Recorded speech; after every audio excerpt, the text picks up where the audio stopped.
ओकरा बाद में हम गायक बने से साथ आप भी। हाँ ऐसे आप भी अपने देश खातिर दो लाइन भैया।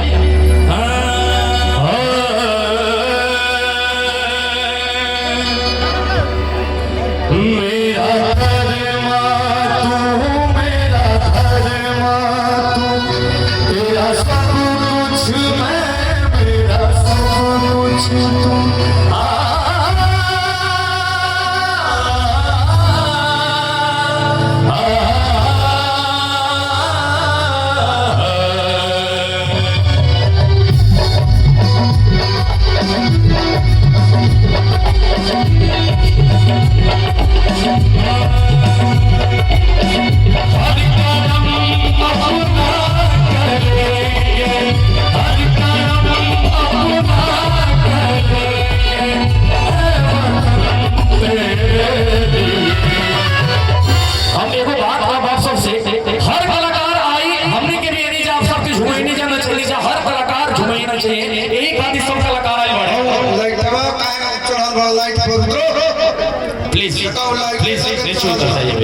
झूठे गिर जाई कपार फाड़ जाई कोई आदमी के आप आओ कपार पकड़ जाई हमरा आके अब लाइटवा पर चढ़ जीवो बाबू वो गिर जाई तो 10-20 आदमी घायल हो जाई।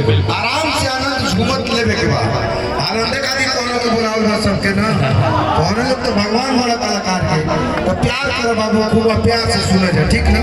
ऐसे कि दे चल करबे त हमारे इंस्पेक्टर साहब पूरे टेंशन में बानी कौन का प्रोग्राम खाता यही का मानव वचन आवे अगर सुने के बाद शिल्पी राज अभी दिनेश लाल जी पहुंच रहल बानी सब कलाकार पहुंची।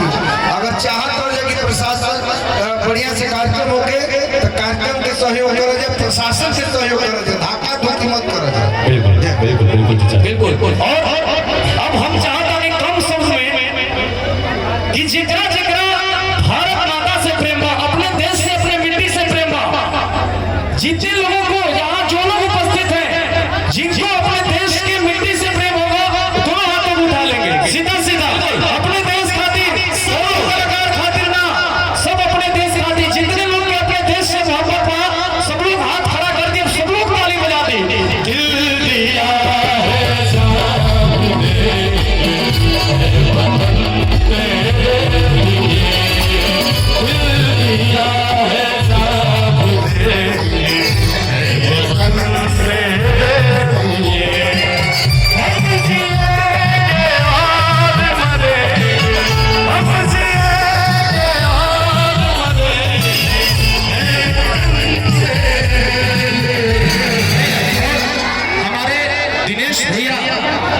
जो कि हम लोग इनको एक गायक के रूप में, एक अभिनेता के रूप में देखते थे, आज एक सांसद के रूप में हमारे भैया हमारे बीच आए हुए हैं।